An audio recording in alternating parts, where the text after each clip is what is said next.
बहुत विशाल जंगल में धनुष कमान लेकर पहुंचता है। शिकार की तलाश में एक जलाशय के पास एक बेल के पेड़ पर चढ़ के बैठने के लिए मचान बनाता है, जिससे जल पीने आने वाले जानवरों का शिकार आसानी से कर सके। वो शिकारी मचान पे बैठा बैठा सोच रहा है, अगर आज कोई शिकार ना मिला तो मेरा परिवार भूखा ही रह जाएगा। बैठे बैठे बोर हो रहा था।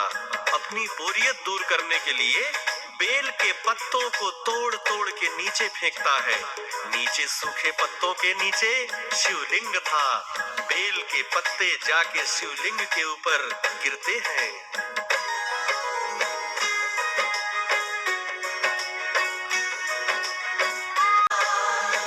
वो शिकारी भूखे पेट तो था ही, अनजाने में ही सही शिव जी की पूजा भी किए जा रहा था। बेलपत्र शिवलिंग के ऊपर गिरा गिरा के बस अंधेरा ही होने वाला था, मगर अभी तक कोई शिकार नजर नहीं आया था। तभी एक गर्भिणी सी हिरनी वहां पे आती है। पी के जलाशय में जल अपनी प्यास बुझाती है। प्यास बुझाती है। देखा शिकारी ने हिरनी को पीते हुए पानी, तीर चढ़ा के धनुष के ऊपर हिरनी पर तानी। हिरनी पर तानी। डरते डरते हिरनी ने क्या कहा सुनाता हूँ, पावन कथा सुनाता हूँ। महाशिवरात्रि व्रत का तुमको भेद बताता हूँ, मैं कथा सुनाता हूँ। शिकारी से विनय पूर्वक हिरनी ने कहा, शिकारी भैया मुझको मत मारो, मैं गर्भिणी हूँ, शीघ्र ही प्रसव करने वाली हूँ। मुझको मार के तुम एक साथ दो जीवों के हत्यारे बन जाओगे। मैं अपने बच्चे को जन्म देने के बाद तुम्हारे पास आ जाऊंगी, तब मुझको मार देना। सुन के हिरनी की बातें मन उसका पिघल गया। ढीली पड़ गई पकड़ तीर पर धनुहा फिसल गया। धनुहा फिसल गया। जान बच गई थी हिरनी की, चली गई वन में। क्या खाएंगे आज हम सभी सोच रहा मन में।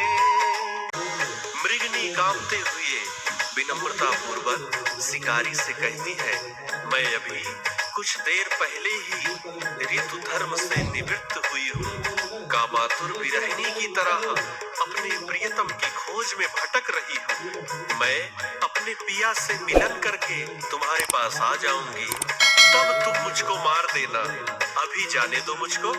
शिकारी को उसके ऊपर दया आ जाती है, उसको जाने देता है। मृगनी बोली, हे शिकारी भैया, मुझको मार दोगे तो मेरे ये छोटे छोटे बच्चे कहाँ जाएंगे। मैं इन बच्चों को इनके पिता के पास छोड़ के आ जाऊंगी, तब मुझको मार देना। शिकारी का मन पिघल जाता है, उसको भी छोड़ देता है। बेचैनी वश फिर से बेलपत्र तोड़ तोड़ के नीचे फेंकने लगता है। वो पत्ते शिवलिंग के ऊपर गिरते रहते हैं। हिरन विनय पूर्वक शिकारी से कहता है, शिकारी भाई, मुझसे पहले आने वाली तीन हिरनियों को और उनके बच्चों को नहीं मारा, फिर मुझको क्यों मारना चाहते हो। मैं उन तीनों हिरनियों का पति हूँ। यदि आपने मुझको मार दिया तो वो सब मेरे वियोग में मर जाएंगी।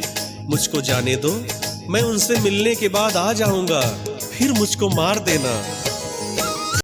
हिरण के जाने के बाद शिकारी का हृदय पूरी तरह से परिवर्तित हो जाता है। भगवान भोलेनाथ की कृपा उसके ऊपर हो चुकी थी। उसका मन पश्चाताप की अग्नि में जलने लगा था। आज तक उसने ना जाने कितने जीवों की हत्या की थी। उसकी आंखों से अश्रुधारा फूट जाती है। थोड़ी देर में देख